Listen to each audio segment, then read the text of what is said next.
ইনশাআল্লাহ। হিন্দুরা মহিলাদের দাম দেয়নি, আজও নয়, বিগত দিনেও দেয়নি। বিগত দিনে মৃত্যু স্বামীর সাথে আগুনে জ্বলে যেতে হতো, তার নাম ছিল সতীদাহ। অতীতের দিনে বিধবা বিবাহ ছিল না। একটা মেয়ের বিবাহ হয়েছে 6 বছর বয়সে, স্বামী মারা গেছে 6 বছর 6 মাসে, তাহলে একটা মেয়ের বয়স 6.5 বছর, তখন স্বামী মারা গেছে। তখন থেকে নিয়ে মরা পর্যন্ত তার আর বিবাহ হবে না। বঙ্কিমচন্দ্র, রাজারাম মোহন রায়, ঈশ্বরচন্দ্র বিদ্যাসাগর তারা চেষ্টা করে বিধবা বিবাহ বৈধ করার এবং নিজের পরিবারের ছেলে মেয়েদের বিবাহ দেওয়ার ব্যবস্থা করে চালু করার চেষ্টা করেছে। এরপরেও তারা আজও যে হিন্দু মেয়েদের দাম দিচ্ছে তা নয়। হিন্দু মেয়েরা বাপের জমি জায়গা পায় না, আজও তারা মেয়েকে জমি জায়গা অর্থ সম্পদ দেয় না। যা কিছু দেয় বিবাহের দিনেই দিয়ে শেষ করে। তারা বাপের মেয়ে হিসাবে বাপের অবর্তমানে জমি জায়গা অর্থ সম্পদ পায় না। হিন্দুরা মেয়েদের অতীতেও কোনোদিন দাম দেয়নি, আজও দিচ্ছে না, ভবিষ্যতে দিবে এরকম কোনো তাদের কাছে হিসাব নিকাশ বিদ্বানেরা অনুমান করতে পারে না। খ্রিস্টানেরা মেয়েদের দাম দেয়নি। খ্রিস্টানেরা মনে করেছে যে মেয়েরা হচ্ছে উপভোগীয় জিনিস, বাস যতদিন পর্যন্ত তাকে উপভোগ করা যায় ততদিন পর্যন্ত রাখতে হবে। যখন তাদের এরকম সময় পার হয়ে যাবে তখন তাদেরকে বৃদ্ধ আশ্রমাগারে রেখে দিতে হবে। ছেলে মেয়ে বাপ মা এটা কোনো হিসাব নেই। বিবাহ দিতে হবে, বিবাহ পড়াতে হবে, তাদের ছেলে মেয়ে বৈধ সূত্রে হবে, এটা তারা প্রয়োজন মনে করেনি। আর বৃদ্ধ আশ্রমাগার খ্রিস্টানদের পক্ষ থেকে এসেছে, কাজেই বৃদ্ধ আশ্রমাগার মুসলমান করতে পাবে না। মুসলমান এত নোংরা ইতর শ্রেণীর জাতি নয়। ওরা পিতামাতাকে কিভাবে ভালোবাসবে তার পথ পদ্ধতি আল্লাহ তাআলা নিজেই বলেছেন, আল্লাহর নবীও অনেক বলেছেন। কাজেই মুসলিম মানুষ তাদের পিতামাতাকে কিভাবে মূল্যায়ন করা লাগবে সেটা ভালোভাবেই জানে। ওদের জন্য একটা বাড়িঘর তৈরি করে খাওয়ার ব্যবস্থা করে বৃদ্ধ মানুষকে ছেলে মেয়েকে ছেড়ে ওখানে থাকতে হবে, এরকম নোংরা ন্যাক্কারজনক কাজ যেটা খ্রিস্টানদের কাজ, এটা মুসলমান করেনি, করবে না। যদি কেউ করে থাকে তাহলে সে খ্রিস্টানের নীতিতে চলে। মধ্যেখানে একটা দুঃখজনক কথা বলে রাখি, সেটা হলো এই, রাসূল সাল্লাল্লাহু আলাইহি সাল্লাম আফসোস করে কয়েকটা কথা বলে গেছেন। অনেক হাদিস আছে তার আফসোসজনক, তার এইটা একটা যে পৃথিবীর মানুষ মনে রেখো, আমি আমার উম্মতের প্রতি আশঙ্কা করি এই জন্য যে আমার উম্মতের যারা আলেম ওলামা তারা ধর্ম বিক্রি করে খাবে। আদি আইম্মাতা মুদিল্লিন, ভ্রান্ত হুজুর। আমি আমার উম্মতের উপরে যেটা বেশি আশঙ্কা করি সেটা হলো আলেম ওলামা মানুষ তারা ধর্ম বেচে খাবে, ধর্ম বিকৃত করে জাতির সামনে পেশ করবে, এইটা আমার একটা আফসোস। তিনি কথা বলেছেন, আমার উম্মত মূর্তি পূজা করবে। হিন্দুরা মূর্তি পূজা করে, সরস্বতী, ভগবতী, কালী, দুর্গা, তারা এগুলির পূজা করে। মুহাম্মদ সাল্লাল্লাহু আলাইহি সাল্লামের বাপ চাচারা অতীতের যারা চলে গেছে পৌত্তলিক, তারা লাত, মানাত, উজ্জা, হবল এগুলোকে আল্লাহ বলে মানত। মুহাম্মদ সাল্লাল্লাহু আলাইহি সাল্লাম যখন আসলেন তখন তার বংশের লোকজন 360 জন মাবুদ মানত বলে কোরআন হাদিস উল্লেখ করে। আমার উম্মত মূর্তি পূজা করবে, এটা আমার আশঙ্কা। তিনি তৃতীয় বাক্যে বলেছেন, আমার উম্মত হিন্দুদের সাথে মিশে যাবে। গান বাজনা বাদ্যযন্ত্র হিন্দুদের কাজ। এখন নির্দ্বিধায় মুসলমানের বাড়িতে, মুসলমানের ছেলেদের বড় মোবাইলে, মুসলমানদের দোকানপাটে গান বাজনা বাদ্যযন্ত্র চলে। অথচ রাসূল সাল্লাল্লাহু আলাইহি সাল্লাম বলছেন, লা তাবিউল কায়নাত, যারা গান বাজনা বাদ্যযন্ত্রে লিপ্ত তাদের ব্যবসা তোমরা করো না। ওলা তাস্তারহুন্না, তাদের তোমরা ক্রয় করো না। ওলা তুআল্লিমুহুন্না, মেয়েদেরকে তোমরা গান বাজনা শিখিয়ে দিও না। ওয়াসামানুহুন্না হারাম, এর মাধ্যমে যত পয়সা উপার্জন হয় সবই হারাম। দোকানে টিভি রেখে যে পয়সা উপার্জন করা হয় তা হারাম। হারামের ভাষাগুলিতে আল্লাহ রসুল বলেছেন ইন্নাল্লাহ হাররামা বায়াল খামরে ওয়াল মাইসিরে ওয়াল খিনজিরে ওয়াল আসনাম। আল্লাহ তাআলা মদকে হারাম করেছেন, আল্লাহ তাআলা জুয়াকে হারাম করেছেন, অলকু বা বাদ্যযন্ত্র, খেল তামাশা, ডুবি তবলা, হারমোনিয়াম, সেতারা দোতারা সবকে হারাম করেছেন। তারপরে তিনি বললেন খিনজিরা, সোর শুকুরকে হারাম করেছেন, অলাসনাম পুতুলকে হারাম করেছেন। সব একই ভাষা। যেই ভাষা দিয়ে মদ হারাম করা আছে, যেই ভাষা দিয়ে জুয়া হারাম করা আছে, যেই ভাষা দিয়ে শুকুর সোর হারাম করা আছে, সেই ভাষা দিয়ে বাদ্যযন্ত্র, খেল তামাশা, ডুবি তবলা, হারমোনিয়াম, দোতারা, সেতারাকে হারাম করা আছে। ওই ভাষা দিয়ে আপনার পুতুলকে হারাম করা আছে। এরপরও আপনার বাড়িতে কাঁকড়া আছে, আপনার স্ত্রী যে তরকারি রাখা বাটিটা কিনেছে সেটা একটা কাতল মাছ। আপনার স্ত্রী যেটা আপনার একটা আয়না কিনেছে মুখ দেখার জন্য সেটা রুই মাছ। আপনার স্ত্রী যে একটা প্লেট কিনেছে ভাত খাওয়ার জন্য সেটাতে চিংড়ি মাছ আছে। আপনার স্ত্রী আপনার বাচ্চার পেশাব পায়খানার জন্য একটা পট কিনেছে, সেটা হলো ঘোড়া। আপনি যেদিকে যাবেন সেদিকে দেখবেন যে আপনার কাজকর্ম সব খ্রিস্টানদের সাথে মিশে আছে, হিন্দুদের সাথে মিশে আছে। এগুলো হলো হিন্দুদের কাজ। গান বাজনা, খেল তামাশা, বাদ্যযন্ত্র, ছবি মূর্তি, এগুলো হিন্দুদের কাজ। আপনার মেয়ের জন্য একটা জামা কিনেছেন ছেলের জন্য, সেটাতে আপনি দেখতে পাবেন কার্টুন। আর আপনার ছেলের মাথার চুল আছে তো ইহুদি খ্রিস্টানদের খেলোয়াড়দের মতো। আপনার ছেলের গায়ে গেঞ্জি আছে হিন্দুদের ইহুদিদের পোশাক, গান গেঞ্জির পিছনে 10 লেখা আছে, যাতে আমরা থুথুও ফেলি না। আপনার ছেলের গেঞ্জিটা যদি আমার এখানে টয়লেটে পড়ে থাকে তো আমি ওটা পা দিয়ে সরিয়ে দিয়ে পেশাব করব। ওই গেঞ্জিতে আমি আব্দুর রাজ্জাক বিন ইউসুফ পেশাবও করি না। আপনি কেমন নোংরা ইতর শ্রেণীর মানুষ! আপনার বিদ্যা বুদ্ধি সব কমে গেছে।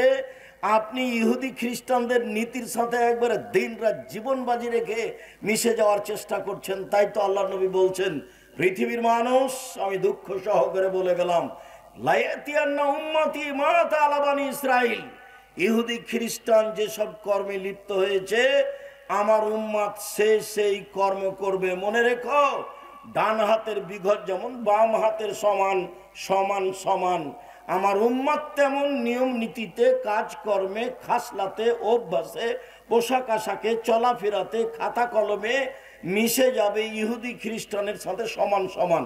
তিনি বললেন, পৃথিবীর মানুষ মনে রেখো, হাদুয়া নাল বিন নাল, ডান পায়ের জুতা যেমন বাম পায়ের সমান, ডান পায়ের জুতা যেমন বাম পায়ের সমান সমান সমান, তেমনি ভাবে আমার উম্মত ইহুদি খ্রিস্টানের সাথে মিশে যাবে সমান সমান। এই পর্যন্ত বলে তিনি চুপ থাকলেন না। এবার ভাষাগত তিনি নিচে নামতে লাগলেন। নিচে নামতে নামতে নামতে বলছেন, পৃথিবীর মানুষ মনে রেখো, ইহুদি খ্রিস্টান যদি মায়ের সাথে জেনা করে থাকে তো আমার উম্মত তাদের সাথে মিল দিতে গিয়ে মায়ের সাথে জেনা করবে। হাদিস তো সহি। আপনি বগুড়ার মানুষ, মাথায় টুপি আছে, প্রতি রামাজানে উমরা করেন, হজ করেন। এখন আপনার মেয়ে আপনার সাথে আছে, স্কিন পায়জামা পরে আছে, আপনি হাজি, আপনার লজ্জা হয় না, শরম হয় না? লজ্জা একটা ভাষা, আপনি জানেন না? লজ্জা যে একটা শব্দ আপনার যেটা জানা নাই কেন? রাসূল সাল্লাল্লাহু আলাইহি সাল্লাম বলছেন এইভাবে, আর আল্লাহ বলছেন, বুঝেও বুঝে না ওরা, অন্তর আছে বুঝে না, দেখেও দেখে না ওরা, চক্ষু আছে দেখে না, শোনেও শোনে না ওরা, কান আছে শোনে না। উলায়েকা কালানাম, তারা পশু প্রাণীর মতো, তারা গরু ছাগলের মতো, তারা কুকুর শ্রীগালের মতো, বালহু মাজাল, বরং তার চেয়ে খারাপ। আপনাকে আমি কুকুর শ্রীগালের চেয়ে খারাপ মনে করি। আর আপনার পরিবারকে, আপনাকে যদি আমি অশিক্ষিত প্রমাণ করতে না পারি, আমি জাতির সামনে বক্তব্য দিব না। যেই টিভিতে ল্যাংটা মেয়ে নাচছে সেই টিভির সামনে বসে আছেন আপনি, আপনার স্ত্রী, আর আপনার মেয়ে, আপনার ছেলে, আপনার বৌমা, সবাই মিলে বসে আপনি একটা ল্যাংটা মেয়ে দেখেন, তখন আপনি শিক্ষিত? তখন আপনার লজ্জা আছে? তখন আপনি পশু প্রাণীর চেয়ে ভালো, যে না আপনি কুকুর সিরিয়ালের চেয়ে খারাপ। যদি আপনার এতে বিশ্বাস না হয়, মন কষাকষি ভাব হয়, তো একবার আপনি আমার সাথে বসেন, পার্সোনাল, দেখি আপনার অবস্থা কি। আমি 30 বছর থেকে বলছি, আপনাকে যদি আমি মূর্খ প্রমাণ করতে না পারি, আজকে বগুড়ার মাটিতে বক্তব্য চালু করেছি, বন্ধ করে চলে যাবো, আর কোনোদিন জাতির সামনে আসবো না ইনশাআল্লাহ। রাসূল সাল্লাল্লাহু আলাইহি সাল্লাম এটা দুঃখ করে বলেছেন, আফসোস করে বলেছেন, ওরা যদি মায়ের সাথে জেনা করে, তো আমার উম্মতের অভ্যাস, খাসলাত, শিষ্টাচার এত খারাপ হবে যে ওদের সাথে মিল দিবে মাথার চুল কাটাতে, ওদের সাথে মিল দিবে দাড়ি চেঁচে ফেলাতে, ওদের সাথে মিল দিবে মেয়েদের নখে নেইল পালিশ দেওয়াতে, বড় করাতে। এটা তো ইহুদি খ্রিস্টানদের পতিতালয়ের মেয়েদের বৈশিষ্ট্য। নখ বড় রাখা, নখে নেইল পালিশ দেওয়া, এটা তো ইহুদি খ্রিস্টানদের পতিতালয়ের মেয়েদের বৈশিষ্ট্য। তো আপনার চোখের সামনে আপনার মেয়ের নখ বড় আছে, আপনি বলেন না কিছু, তখন আপনি শিক্ষিত? আমি যদি বলি আপনি কুকুর শ্রীগালের চেয়ে খারাপ, তা আপনাকে তো আমি 30 বছর থেকে বলছি যে নখে নেইল পালিশ দেওয়া, নখ বড় রাখাটা ইহুদি খ্রিস্টানদের পতিতালয়ের মেয়েদের বৈশিষ্ট্য। এটা আপনার হিসাব হয় না কেন? সব নবীদের বৈশিষ্ট্য ছিল 10টা, সব নবীদের অভ্যাস ছিল 10টা, সব নবীদের খাসলাত, স্বভাব ছিল 10টা। তার একটা হলো নখ কেটে ফেলা। আপনারও বড় আছে, আপনার মেয়েরও বড় আছে। আমার উম্মত ইহুদি খ্রিস্টানদের সাথে মিশে যাবে। খ্রিস্টান মেয়েদের দাম দেয়নি। তারা যখন মেয়েরা যুবতী হয়েছে, তখন তাদের সাথে জেনা আরম্ভ করেছে। যখন তাদেরকে আর ভালো লাগবে না, তখন তাদের সাথে জেনা বন্ধ করে বৃদ্ধা আশ্রমাগারে দিয়ে দিবে। এই হলো নারী। আর ইহুদি বলেছে যে ওরা তো হলো ডাইনি, মহিলা হচ্ছে ডাইনি, ওরা হলো পেতনি, ওরা স্বামীকে খেয়ে নেয়।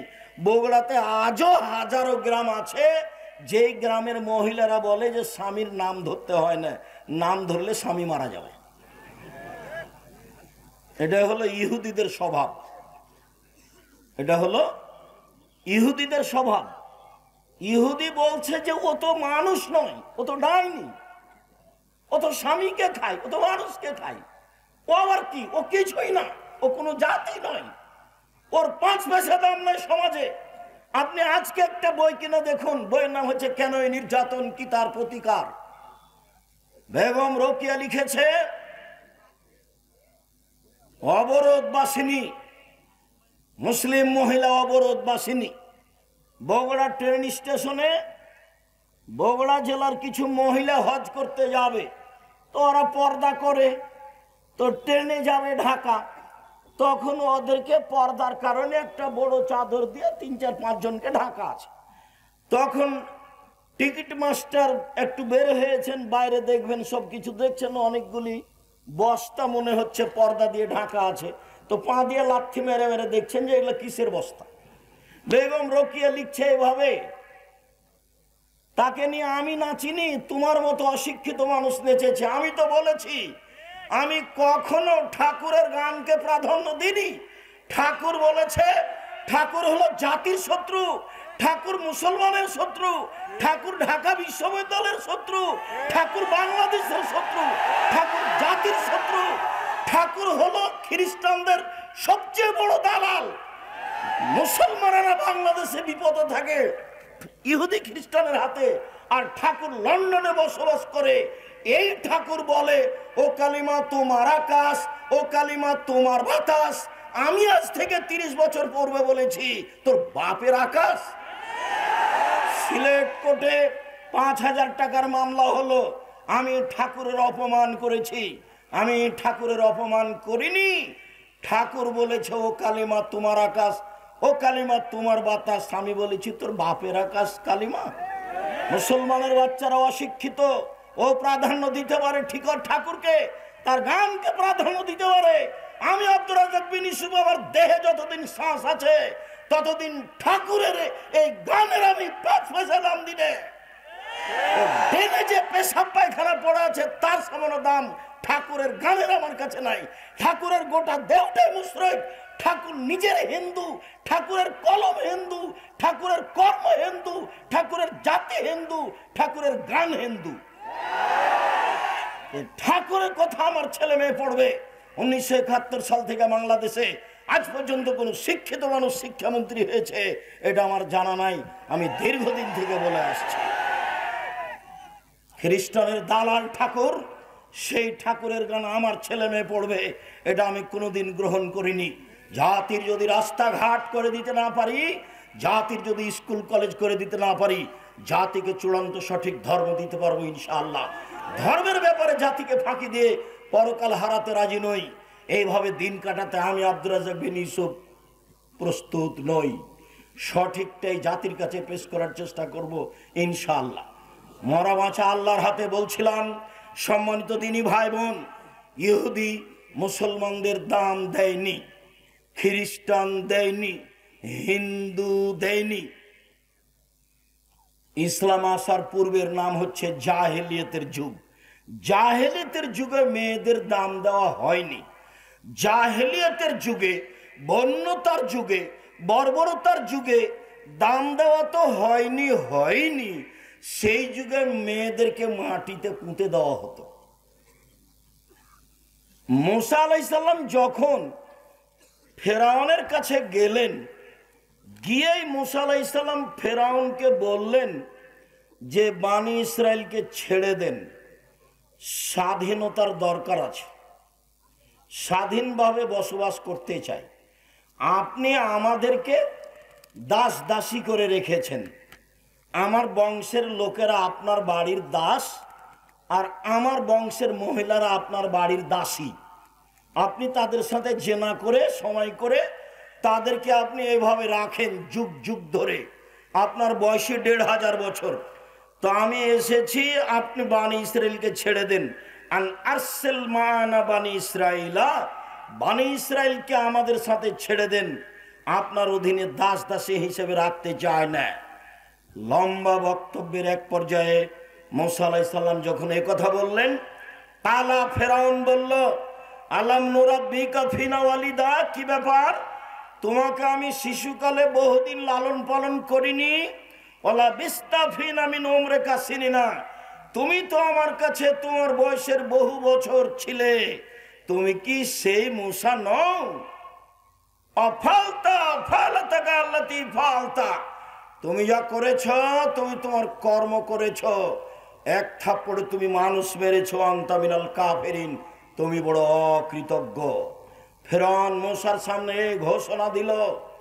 যখন মুসা আলাইহিস সালাম বললেন দাস হয়ে থাকতে রাজি নই,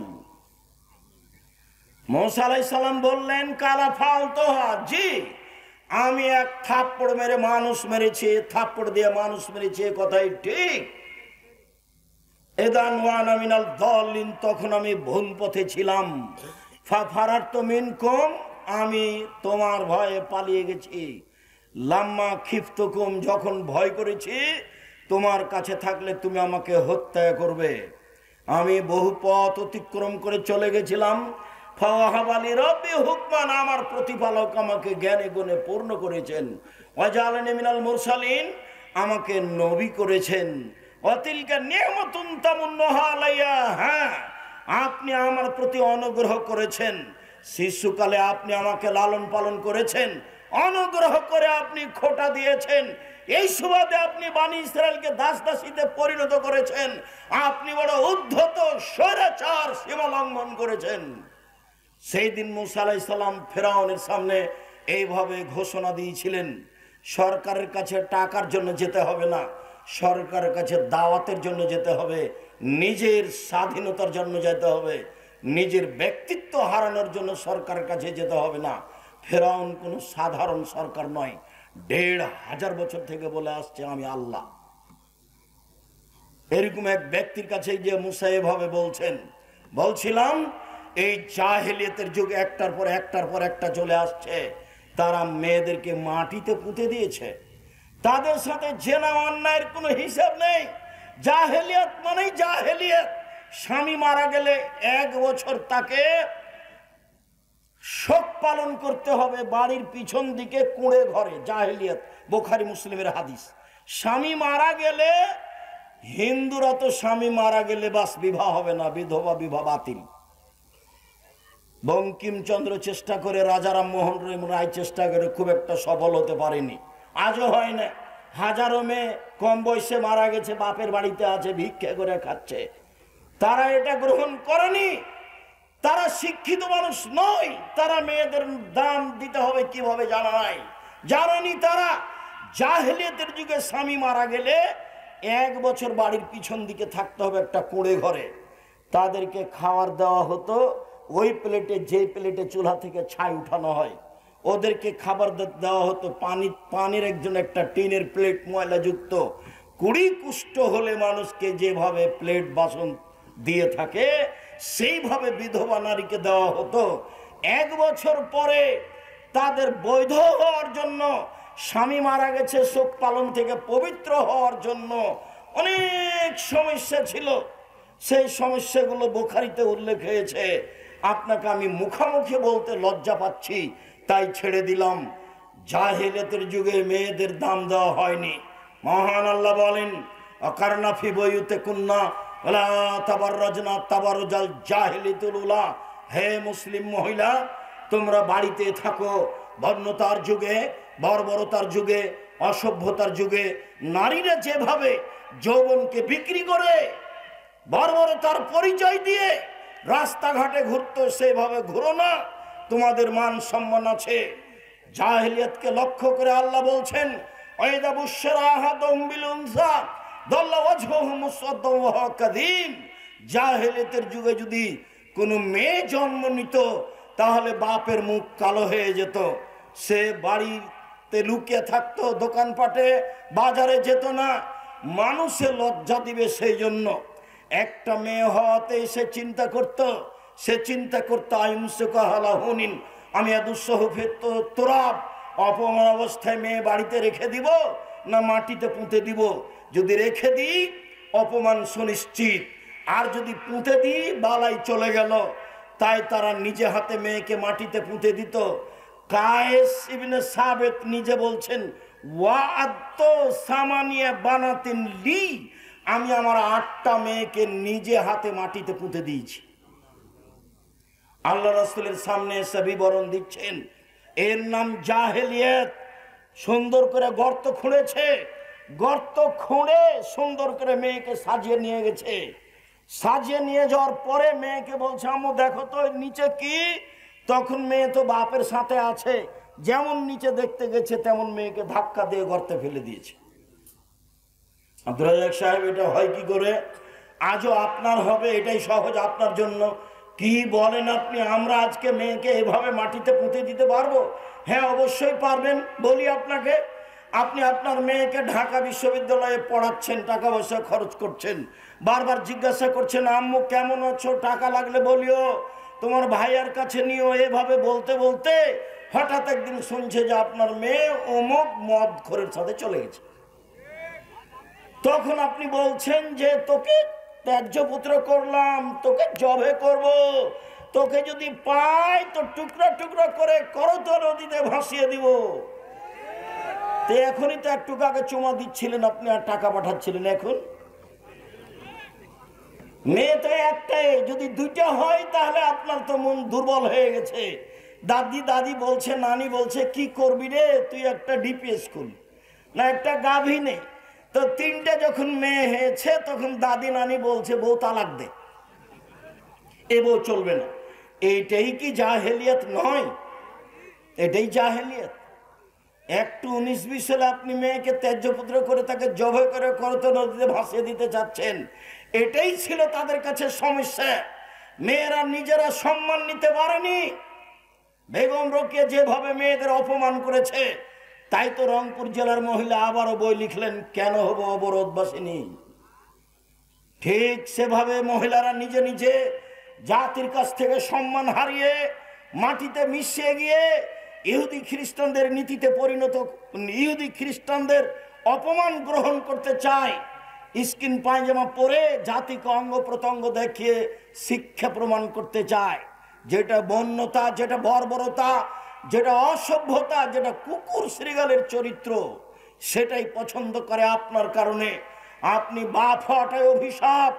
আপনার মতো বাপকে আমি কোনোদিন বাপ বলে স্বীকৃতি দিইনি। আমি বলেছি আপনি চাচা, বলেছি আপনি সৎ বাপ। আমি এ কথা খুব ভালোভাবে জানি যে আপনি সত্যিই বাপ, এটা আমি খুব ভালোভাবে জানি।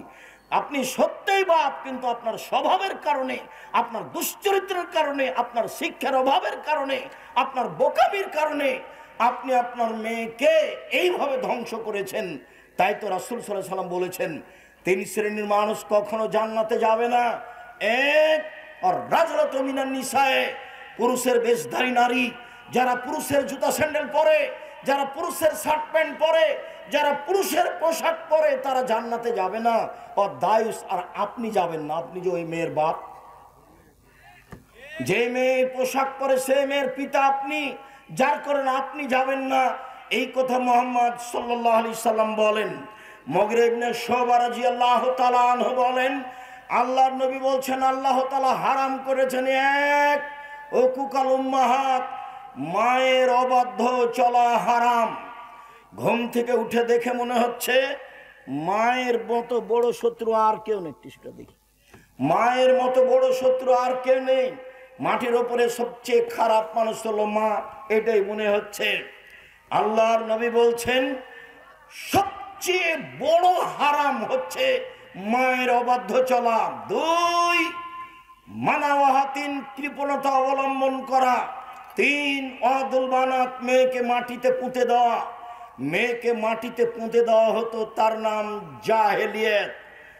জাহেলিয়তকে উপেক্ষা করে আল্লাহর নবী যা বললেন, আল্লাহর নবী যা করলেন, লম্বা আলোচনার সংক্ষিপ্ত আপাতত এখানে শুরু করি। আল্লাহর নবী যা বললেন এটা আগে বলি, তারপর আল্লাহর নবী যা করলেন এটা পরে বলি। জাহেলিয়ত দূর করার জন্য তিনি যা বললেন, তাতে তিনি বললেন পৃথিবীর মানুষ শুনে রেখো, মান আলা জারিয়াতাইনে, কেউ যদি দুইটা মেয়ের লালন পালন করে, হাত্তা তাবলগা, বিবাহ দেওয়ার বয়স পর্যন্ত বিবাহ দিয়ে দেয়, ফাজ্জা হুয়া ওয়া আনা ফিল জান্নাতে হাকাজা, তাহলে সে মেয়ের বাপ আর আমি জান্নাতে এইভাবে থাকবো। আঙ্গুল দুটি জমা করে দেখালেন। মনে রাখা ভালো হবে, আল্লাহর নবীর সাথে থাকা জান্নাতে অতীব কঠিন কাজ।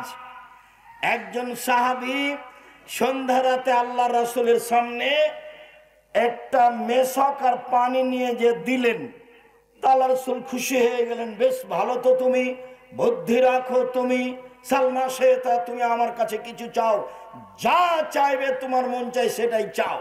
তখন সাহাবী বলছেন আসআলুকা মুরাফাকাতাকা ফিল জান্নাত, জান্নাতে আপনার সাথে থাকতে চাই। তখন আল্লাহ রাসূল বলছেন আগায়রা যালিক, না না না না, এটা নয়, এটা নয়, এটা নয়, অন্যটা অন্যটা অন্যটা বলো। তখন সাহাবী বলছেন হুয়া যাকা, এটাই চাই। তখন আল্লাহ রাসূল বলছেন আইনি বিকাসরাতি সুজুদ, তাহলে আমাকে তাহাজ্জুদ পড়ে সহযোগিতা করো। রাতে তাহাজ্জুদ না পড়ে আমার সাথে জান্নাতে থাকা যাবে না। নিয়মিত রাতে তাহাজ্জুদ পড়ে জান্নাতে রাবির সাথে থাকা যায়, এ ব্যাপারে তিনি বলেছেন। তিনি বলেন দুইটা মেয়ের যদি কেউ লালন পালন করে, তাহলে আমি আর সেই পিতায় একসাথে জান্নাতে এইভাবে থাকব।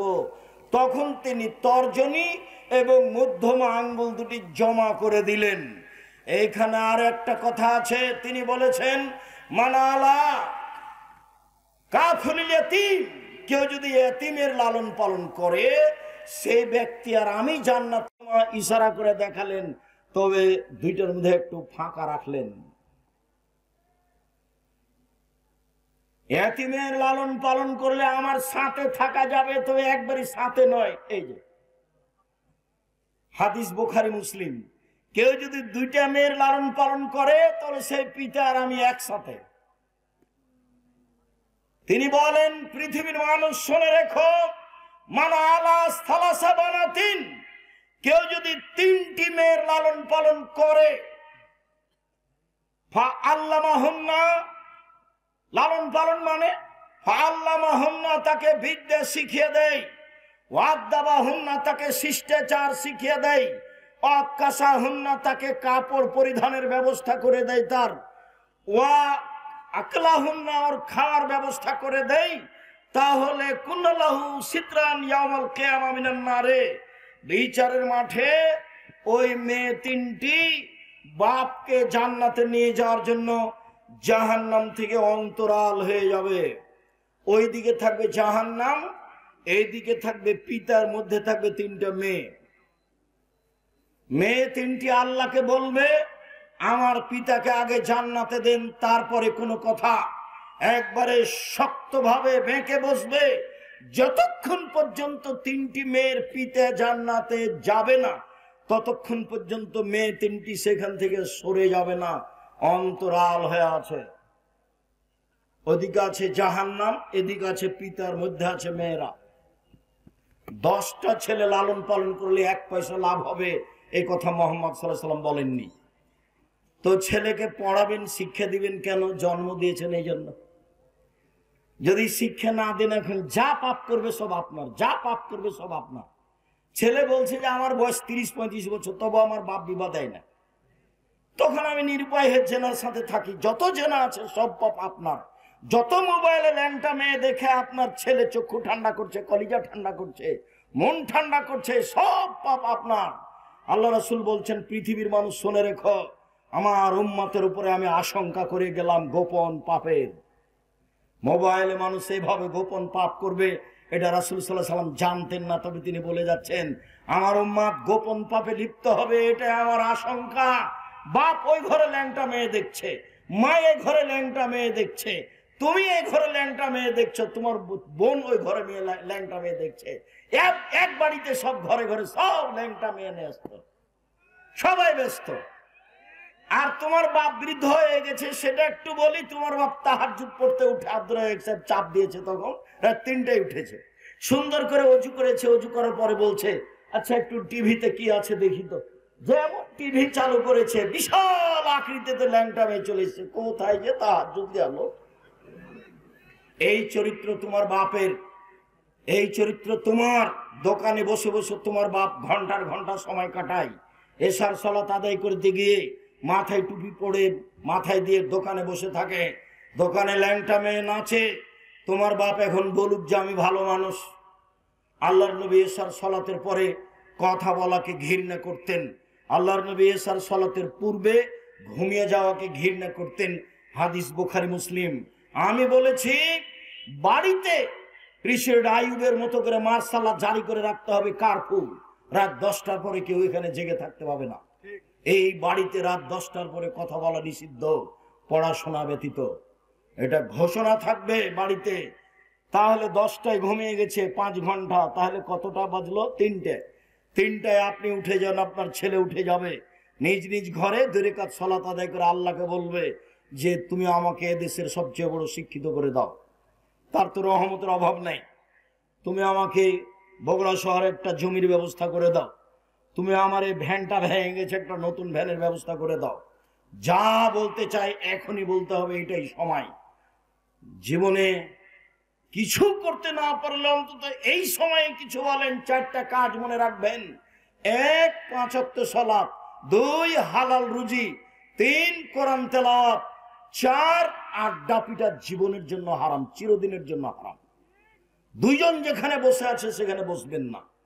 যদিও আজকে আব্দুর রহিমের বক্তব্যের পরে আমাদের বক্তব্য চলে না, তারপরেও আমি যেহেতু এসেছি, কেমনে ফিরে যাই এটা একটা কেমন কেমন লাগে, তাই আমি আপনাদের সামনে দাঁড়িয়ে আছি। নাহলে আমিও চাচ্ছিলাম যে যা হয়েছে হয়েছে, সালাম দিয়ে চলে যাই। আব্দুল্লাহ কি বলেছে আমি তখন শুনিনি। আমি আপনার কাছে যেটা বলছি, আপনি আমার দিনী ভাই দিনী বোন, নিজের ছেলে মেয়ের জন্য যেমন বলেন, আব্দুল্লাহ, আব্দুর রহমান, আব্দুর রহিম তাদের জন্য বলবেন, আল্লাহ যেন তাদের খিদমত কবুল করেন।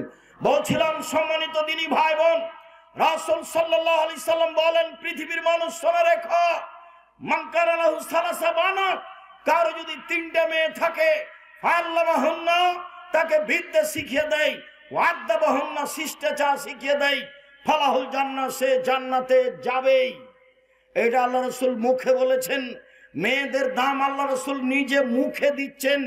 জাহেলিয়াতকে উপেক্ষা করে আপনি দেখুন, আমি শিষ্টাচার বলতেই যে হাদিসটা অহরহ বলে থাকি সেটা একটু শুনিয়ে রাখে। বসো, একটু থামো, বিরক্ত হচ্ছে কেন? আমি তো তোমার জন্য এসেছি কষ্ট করে। আমি কয়েক মিনিট পরই কথা শেষ করব ইনশাআল্লাহ। তুমি একটু ধৈর্যের পরিচয় দিবা, দয়া করে কোনো কাজ দেখায় না এখন। আর এত দীর্ঘ সময় অপেক্ষা করছি আমি তোমার জন্যই। সম্মানিত দিনী ভাই বোন, জাবের রাদিয়াল্লাহু তাআলা আনহু বলছেন, রাসূলের সাথে যুদ্ধ করে আসছিলাম, যুদ্ধে আমিও শরীক হয়েছিলাম রাসূলের সাথে। মদিনায় ঢুকবো, আল্লাহ রাসূল বললেন এখানে সবাই থামো, থাকো, সকালে বাড়ি যাব। আমি জাবের বললাম, আল্লাহর নবী, আমি নতুন বিবাহ করেছি, এই ছেলেরা তোমরা যারা দাওয়াত আল্লাহর জন্য আদায় করতে চাচ্ছিলে, 1 মিনিট দাওয়াত আল্লাহ, আমি 1 মিনিট, এই ছেলে শোনো। আমি মসজিদ বাসা থেকে বের হয়ে মসজিদের দিকে যাই রাজশাহীতে, তো দেখি গাড়ির গায়ে লেখা আছে দাওয়াত আল্লাহ। তা আমি বুঝতে পারিনি, আচ্ছা দাওয়াত আল্লাহ কি জিনিস। তো কয়েকদিন দেখার পরে একদিন বলছে আব্বু, আব্দুল্লাহকে, আব্বু আর দাওয়াত আল্লাহ এটা কি? তখন আমাকে বলছে, আব্বু আপনাকে তো আমি প্রায় 30 বছর যাবত দাওয়াত দিতে দেখলাম, আর আমিও দেশ বিদেশ মোটামুটি ভালোই ঘুরলাম, তাতে দেখছি যে আমরা হচ্ছি ইহুদি খ্রিস্টানদের দাস দাসী, নইলে আমরা যারা বাংলাদেশি ইঞ্জিনিয়ার তারা হলাম পদ্মা সেতুর লেবার, আর ওরা হলো পরিচালক, টাকা আমাদের, সবকিছু ওদের। তো নিজেকে দাস দাসী থেকে মুক্ত করতে হলে কোরআন সুন্দর করে শিক্ষার এবং আকীদা সুন্দর করে সংশোধনের বিকল্প পথ নেই। তাই আমি চিন্তা করলাম একবারে সারা বাংলাদেশ জুড়ে, টেকনাফ থেকে তেঁতুলিয়া, আমি সারা বাংলাদেশ জুড়ে মক্তব পরিচালনা করব। সে উদ্দেশ্যে জামিয়া সালাফের একটা শাখার নাম দিয়েছি দাওয়াত আল্লাহ। আল্লাহর পথে দাওয়াত, মসজিদ ভিত্তিক শিক্ষা কার্যক্রম, দাওয়াতি কার্যক্রম মসজিদ ভিত্তিক চলবে। আপাতত 450 মসজিদ চালু আছে জামিয়া সালাফের পক্ষ থেকে। সাথে সাথে সারা দেশ থেকে মসজিদের ইমামেরা ফ্রি যাবে, ফ্রি খাবে, ফ্রি আসবে, ফ্রি বই পাবে আব্দুল্লাহর লেখা এই সিলেবাসের উপরে। এটা চালু করেছে। আপনি প্রশিক্ষণে যাবেন, খুব উচ্চমানের শিক্ষক রাখা আছে প্রশিক্ষণের জন্য, অনেক টাকা বেতন দিয়ে। আপনি ফ্রি যাবেন, ফ্রি থাকবেন, ফ্রি আসবেন।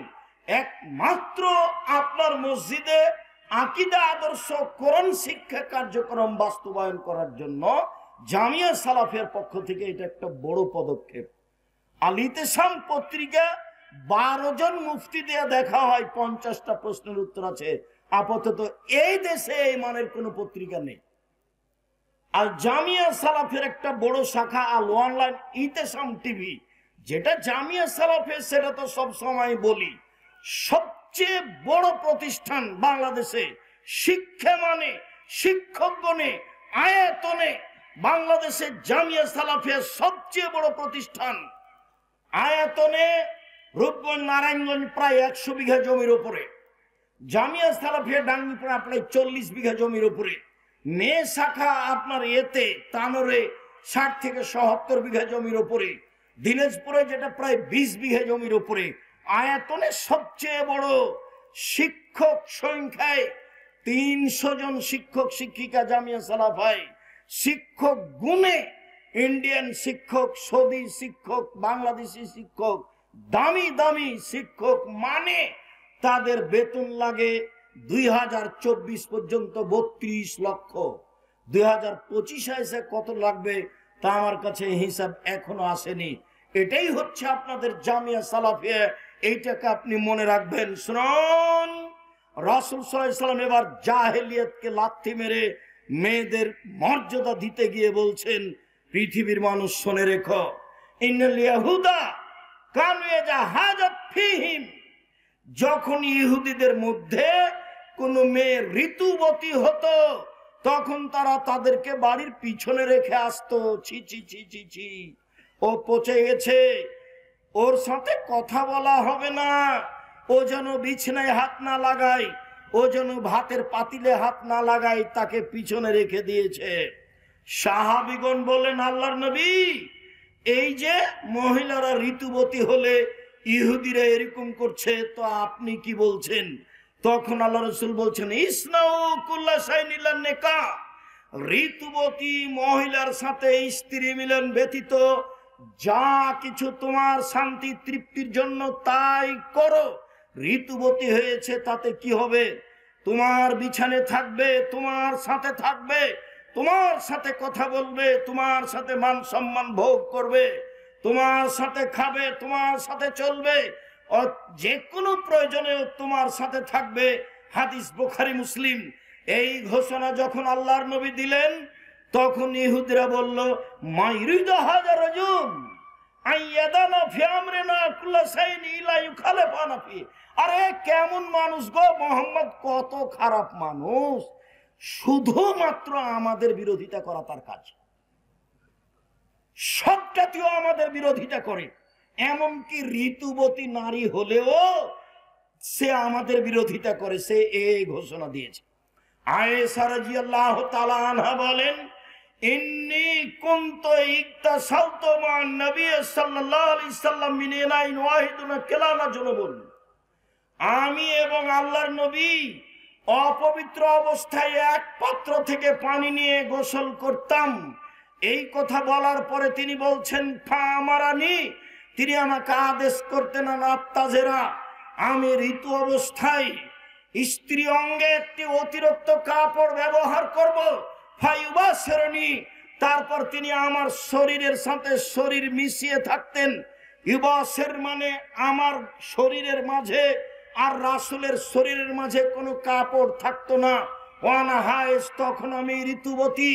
ইহুদি বলেছ পচে গেছে, বাড়ির পিছন দিকে রেখে আসো, ছাই তোলা প্লেটে তাকে খেতে দিতে হবে, ময়লা গিলাসে তাকে পানি দিতে হবে, ও যেন বাড়ির ভিতরে না আসে। ও বিছানে হাত লাগাতে পাবে না, পাতিলে হাত লাগাতে পাবে না। আয়েশা রাদিয়াল্লাহু তাআলা আনহা বলেন, আল্লাহর নবী আমার গায়ের সাথে গাও লাগিয়ে কাপড় ছাড়াই রাত অতিবাহিত করতেন। আয়েশা রাদিয়াল্লাহু তাআলা আনহা বলেন, ওয়ান্নাহু ইখরাজ রাসাহু ইলাইহি ওয়া আনা মুতাকিফ, তিনি ইতিকাফ অবস্থায় ইতিকাফে বসে আছেন, মাথাটা আমার দিকে আগিয়ে দিয়েছেন, লিয়াগসিলাহু, যাতে করে আমি তার মাথাটা ধুয়ে দিই। ওয়ানা হায়েজ, তখন আমি ঋতুবতী। মুহাম্মদ সাল্লাল্লাহু আলাইহি সাল্লাম নারীদের সাথে যা আচরণ করেন তা আয়েশার মাধ্যমে জাতির সামনে দিয়ে গেছেন। আয়েশা রাদিয়াল্লাহু তাআলা আনহা বলেন, আমি আশরাবুল মা, পানি পান করতাম গিলাসে, সুম্মা উনাবিলহু, আমি তারপর রাসূলের হাতে দিতাম। ফায়াদা ফাহু আলা মাওজিফিয়া, গিলাসের ওখানে মুখ লাগাতেন যেখানে আমি মুখ লাগিয়ে পানি পান করেছি, তখন আমি ঋতুবতী। এই কথা আয়েশা রাদিয়াল্লাহু তাআলা আনহা বলেন।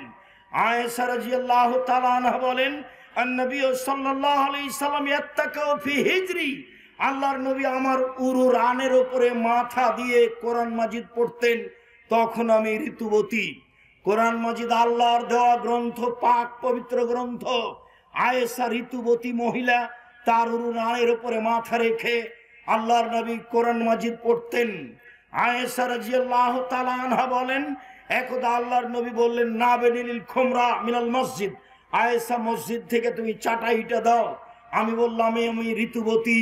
আল্লাহ রাসূল বললেন, ইন্না হাইজাতাকে লাইসাত ফিয়া, দেখে আয়েশা, তোমার ঋতু তোমার হাতে লেগে নেই। সম্মানিত দিনী ভাই বোন, আমি বলছিলাম রাসূল সাল্লাল্লাহু আলাইহি সাল্লাম নিজে নারীদের সাথে কি আচরণ করতে হবে তা দেখিয়ে গেছেন যখন তারা ঋতুবতী। আর যারা ভালো তারা কিভাবে চলবে স্বামীর সাথে সাংসারিকভাবে তা পূর্ণ মান দিয়েছেন। তাতে তিনি বলেছেন, পৃথিবীর মানুষ মনে রেখো, নারীদের সম্মান অনেক বেশি। তারা যদি 4টা কাজ করতে পারে, জান্নাতের সব দরজা খোলা। একটু থামেন, শেষে চলে আসে। কেউ কি গেছে এর জন্য রুমাল নিয়ে? একটু থামেন। যারা রুমাল নিয়ে যাচ্ছে ওদের হাতে 10 টাকা হোক, 50 টাকা হোক, 500 টাকা হোক, আপনি চলে যাবে সামনে দিয়ে, আপনি কিছু দিলেন না, এমনটা যেন হয় না। নইলে যেটুকু দেবার মনে করেছিলাম সেটুকু ক্ষতি হয়ে যাবে, ওটা হবেই। রাসূল সাল্লাল্লাহু আলাইহি সাল্লাম বলেছেন, তোমরা যাও, আমি আলোচনার শেষে চলে এসেছি। সম্মানিত দিনী ভাই বোন, রাসূল সাল্লাল্লাহু আলাইহি সাল্লাম নারীদের ব্যাপারে বললেন, ওরা যদি 4টা কাজ করতে পারে তাহলে জান্নাতের সব দরজা খোলা। 1, 5 ওয়াক্ত সালাত, 2 রমজান মাসে রোজা। এই ছেলে একটু থামো, ওই যে ওরা আসছে, তারপরে উঠবো আমরা। 2 হচ্ছে 5 ওয়াক্ত সালাত, রমজান মাসের রোজা। 3 স্বামীকে মেনে চলা। 4 হচ্ছে জেনায় লিপ্ত না হওয়া। মহিলারা যদি জীবনে এই 4টা কাজ করতে পারে তাহলে তারা জান্নাতে চলে যাবে। সম্মানিত দিনী ভাই বোন, যাওয়ার আগে আর একটা কথা মনে রাখবেন, কেন নির্যাতন কি তার প্রতিকার এই বই স্টেজে আছে। সাথে সাথে কেন হব অবরোধ বাসিনী বেগম রোকেয়ার বিরুদ্ধে যেটা লেখা হয়েছে সেটাও এখানে আছে। সম অধিকার নয় মর্যাদা চাই, এই বই এখানে স্টেজে আছে। আব্দুল্লাহর বই আছে ফিলিস্তিনের ব্যাপারে, অতীব গুরুত্বপূর্ণ। বুখারীর ব্যতিক্রম ব্যাখ্যা, সেটাও আছে। আমি খাকসার সাধারণ মানুষ যা লিখেছি তাও আছে দোয়ার উপরে, এবং উপদেশ, আজকের যে আলোচনা করছিলাম এটা উপদেশ বইয়ে আছে। সকল দিনী ভাই বোনকে আমি আমাদের আজকের আলোচনা মেনে চলার অনুরোধ জানিয়ে আল্লাহ আল্লাহকে সম্ভবপর যতটুকু সম্ভব হয় সহযোগিতা করার অনুরোধ জানিয়ে কয়েকটি প্রশ্নের উত্তরে চলে গেলাম। যে যেখানে আছেন চলা পথ বন্ধ করে প্রশ্নগুলির উত্তর একটু গুরুত্ব সহকারে দেখুন। আর কেউ হাতের বামে বই পুস্তকগুলি আছে, যার পিছনে আপনি লক্ষ লক্ষ টাকা খরচ করেন আলিতে সম্পত্রিকা, সেটাকেও ছেড়ে যাবেন না। 30 টাকা না থাকলে কারো কাছ থেকে নিয়ে আলিতে সম্পত্রিকা নিয়ে যাবেন। এটাই হবে আপনার জামিয়া সালাফিকে ভালোবাসার 1 নম্বর মাধ্যম। আপনি আলিতে সম্পত্রিকা ছেড়ে যাবেন না। নিজের কাছে টাকা না থাকলে কারো কাছে নিয়ে যাবেন। পারিবারিক ও সামাজিক সম্প্রতি রক্ষার থেকে দুলা ভাইয়ের সামনে মেয়েরা মুখ খুলে আসতে পারে? জি না, মুখ খুলে আসতে পারে না, মুখ ঢেকে প্রয়োজনে কথা বলতে পারে।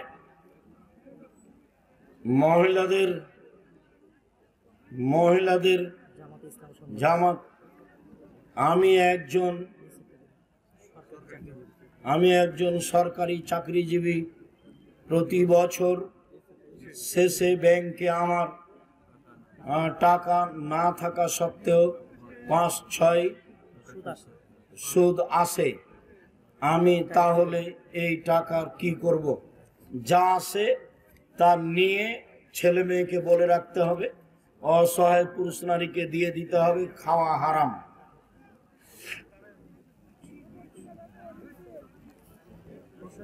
তালেবান সম্পর্কে জানতে চাই।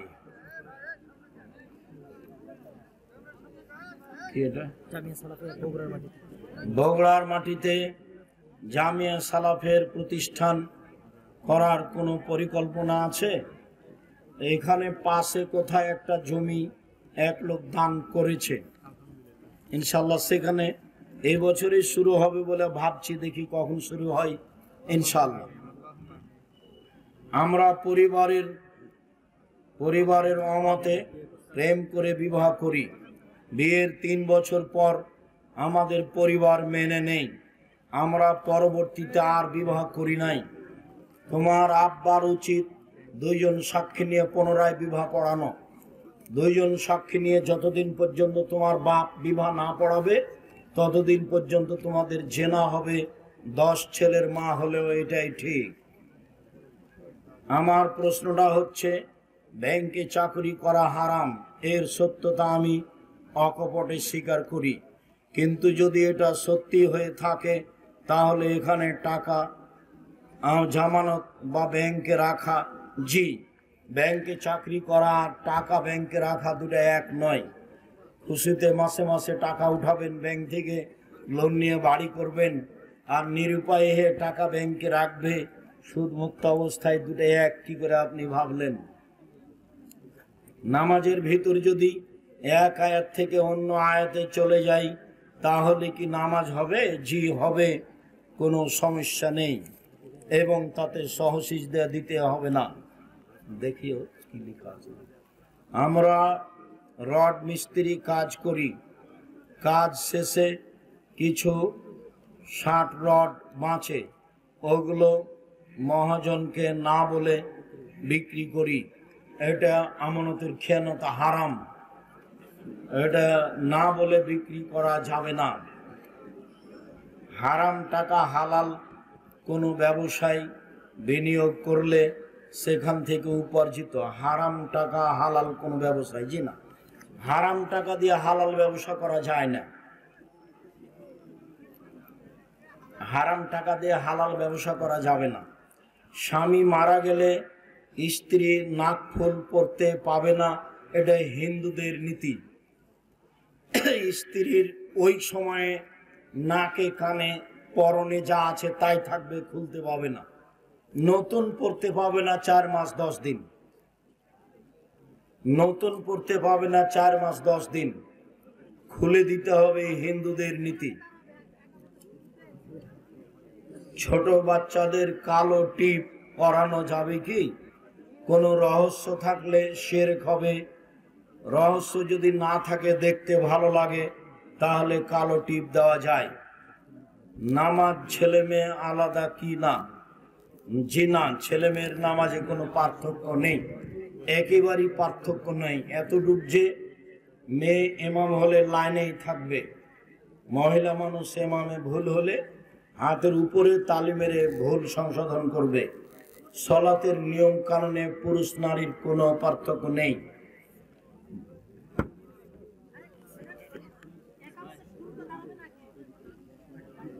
কি কথা এটা? একামত যখন শুরু হবে তখন থেকে দাঁড়ানো শুরু করবে। আমার বাড়ি খেতলাল, জয়পুরহাট। আমার প্রশ্ন, বিভিন্ন কোম্পানি থেকে বাকিতে পণ্য কিনলে কি সুদের অন্তর্ভুক্ত হবে? জি না, প্রতারণা যেন না থাকে।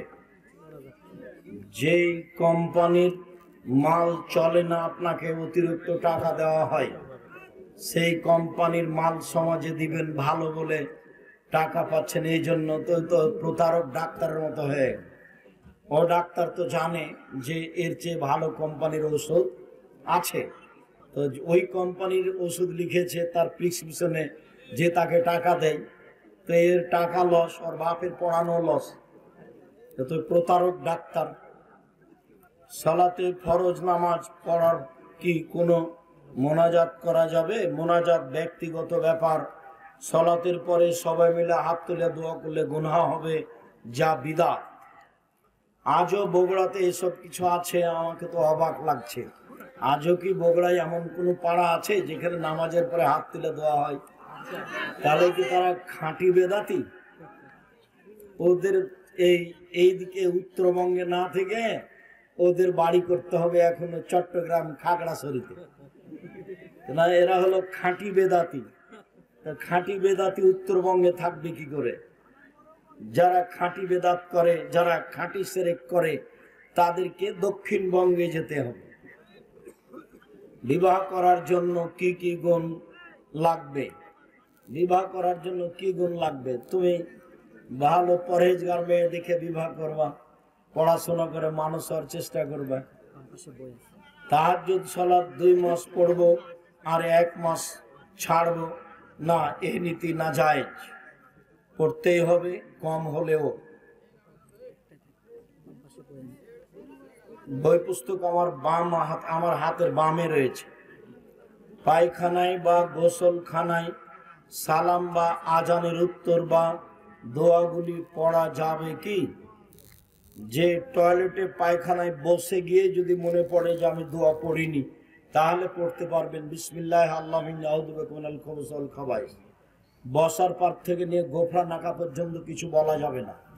উঠে ওই টয়লেটে বিসমিল্লাহ বলে ওযু শুরু করতে পারবেন। উঠে ওই টয়লেটেই ওযু শেষে দোয়া পড়তে পারবেন, আশহাদু আল্লা ইলাহা ইল্লাল্লাহ।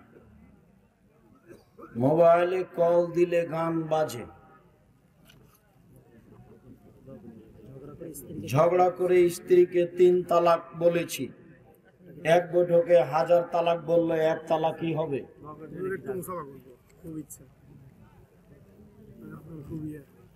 আমরাও চলে এসেছি কাছে, দেও কিছু যে একটু পড়ে দেখো। মামার সাথে ভাগ্নির বিবাহ কি জায়েজ? মামার সাথে ভাগ্নির বিবাহ হারাম, চিরদিনের জন্য হারাম। যদি চাচাতো ভাগ্নি হয় কোনো সমস্যা নেই, মানে চাচাতো বোনের মেয়ে। তো বয়াতে ঢাকাতে এক জায়গাতে চাচাতো বোনের মেয়েকে বিবাহ করেছে, তাই মৌলানারা বৈঠক বসিয়েছে বিবাহ বাতিল করার জন্য। তা আমি বলছি যে ওর চাচাতো বোনকেই তো বিবাহ করা যায়, মেয়ের মাকেই বিবাহ করা যায়, মেয়েকে বিবাহ করা যাবে না? ও তো চাচাতো বোনের মেয়ে, ও সূত্রে মামা বলছে, মামা বলবেই স্বাভাবিক। কেননা তোমার খালাতো বোনের মেয়েও তোমাকে মামা বলবে, তোমার মামাতো বোনের মেয়েও তোমাকে মামা বলবে, তোমার নিজ বোনের মেয়েও তোমাকে মামা বলবে, তোমার চাচাতো বোনের মেয়েও তোমাকে মামা বলবে। এটা স্বাভাবিক ব্যাপার। তোমার জন্য যেটা হারাম সেটা তোমার নিজ বোনের মেয়ে। মাথার চুল কি পরিমাণ রাখা যাবে? বড় রাখাই ভালো, ছোট রাখা যায়। নামের শুরুতে মোহাম্মদ লেখা যাবে না। আমার দাদা মারা গেছেন 32 বছর হয়েছে, অথচ আমার ফুফুরা 7 জনকে জমির ভাগ দেওয়া হয়নি। এটা তো বগুড়া জেলার নোংরা নীতি, নাজায়েজ হারাম নীতি। তখন তো আমি বলেছি তোমার পিতাকে আমি কুকুর সিলগারের চেয়ে বেশি খারাপ মনে করি। কেন দিবে? তুমি বলে দিবা যে আব্বা ভাগ্য নিয়ে এসেছি, জমিদারি যদি ভাগ্যে লেখা থাকে জমিদারি করে খাবো, যদি ভাগ্যে ভিক্ষা করা লেখা থাকে ভিক্ষা করেই খাবো। ফুফুর জমি খেয়ে জীবন বাঁচাতে রাজি নয়। একবার এহরাম বেঁধে কতবার উমরা করা যাবে? একবার এহরাম বেঁধে একবারই উমরা হবে। যদি আর একবার উমরা করে তাহলে হজটাই বাতিল, আবার পরের বছর টাকা জমা দিয়ে হজ করতে যেতে হবে। এক সফরে একটাই উমরা। মৌলানা সাহেব বলেছে যে বাহির থেকে আসলে উমরা করতে পারবে, সব মিথ্যা কথা, একটাও কথার প্রমাণ নেই। বাস এক সফরে একটাই উমরা। যদি একাধিক উমরা হয়ে থাকে তাহলে হজ বাতিল হয়েছে, আবার টাকা জমা দিয়ে হজ করতে যেতে হবে। বর্তমান নেতারা মোড়ে মোড়ে ছবি ঝুলিয়ে রাখছে, হারাম নাজায়েজ। যেমন ওই যে বাসারের মূর্তিকে শেখ সাহেবের মূর্তির অবস্থা, আমিও শেখ সাহেবের মূর্তির পাশ দিয়ে হাঁটতাম আর মনে মনে বলতাম এই দিন কি সেদিন আসবে যেদিন এই মূর্তি ভেঙে দেওয়া হবে। তবে এত তাড়াতাড়ি আমি মনে করিনি যে তোমরা সময় দিবা মাত্র 45 মিনিট, এইটা আমি ধারণা করিনি। আর মূর্তি এইভাবে ভাঙবে এটা আমি মনে করিনি। মনে করছিলাম যে ঈসা আলাইহিস সালাম আসলে ভেঙে দেবে। আমি ঈসা আলাইহিস সালাম পর্যন্ত ভাবছিলাম, মানে ঈসা আলাইহিস সালাম যেদিন আসবেন সেদিন কোনো মূর্তি থাকবে না, কোনো কবর থাকবে না, কোনো ক্রুশ থাকবে না, কোনো শুকুর থাকবে না, সব মেরে ফেলবেন, সব ভেঙে দেবে।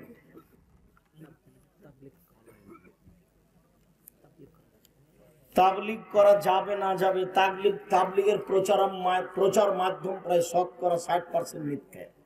তাবলীগ তো জরুরি, তবে মিথ্যাটা জায়েজ না। আর বাড়ি ছেড়ে যেতে হবে 3 মাস, সেটা তো হতে পারে না। 3 মাস আপনি বউ বেটিকে কাকে দিয়ে যাবেন? এই কোন কথা? আল্লাহর নবী বলছেন যে পাহারা দিতে হবে ছেলে মেয়েকে, পাহারা। আপনি পাহারা বাদ দিয়ে চলে গেলেন 3 চিল্লায় লন্ডন। ধর্ম এরকম নয়। ঘরের মধ্যে সামুদ্রিক শামুকের তৈরি মালা যদি মূর্তির মতো হয় রাখা যাবে না, মালা রাখাতে শামুকের কোনো সমস্যা নেই। অনলাইনে বিয়ে পড়ানো কি জায়েজ? ছেলে কবুল করবে এটা 2 জন সাক্ষী শুনবে, কণ্ঠ উঁচু করে দিয়ে যদি চলে হয় তাহলে চলবে, বিবাহ নাজায়েজ নয়। শুকরিয়া, জাযাকুমুল্লাহ খায়র। আল্লাহ আমাদের যারা মারা গেছে তুমি তাদের কবরের শাস্তি মাফ করো। আমরা যারা অসুস্থ তুমি তাদের আরোগ্য দান করো। আমরা যারা বেঁচে আছি তুমি তাদেরকে তোমার রাসূলের পদ্ধতি অনুযায়ী চলার তৌফিক দান করো। এই দাবি এ দোয়া রেখে আজকের আলোচনা এখানে শেষ করলাম। সুবহানাকাল্লাহুম্মা ওয়া বিহামদিকা আশহাদু আল্লা ইলাহা ইল্লা আনতা আস্তাগফিরুকা ওয়া আতুবু ইলাইক। আর মধ্যে উঠেই ব্যস্ততাতে আব্দুর রহিমের বক্তব্যতে আমরা এলোমেলোতে পড়ে গেছি, নাহলে আপনাদের শুকরিয়া আদায় করতাম। বহু মানুষ, হাজারো লাখো মানুষ এসেছেন দূর দূরান্ত থেকে, এখানে আপনাদের শুকরিয়া আদায় করি, জাযাকুমুল্লাহ খায়ের। প্রশাসন থেকে যারা এসেছে সহযোগিতা করেছেন তাদের শুকরিয়া আদায় করি।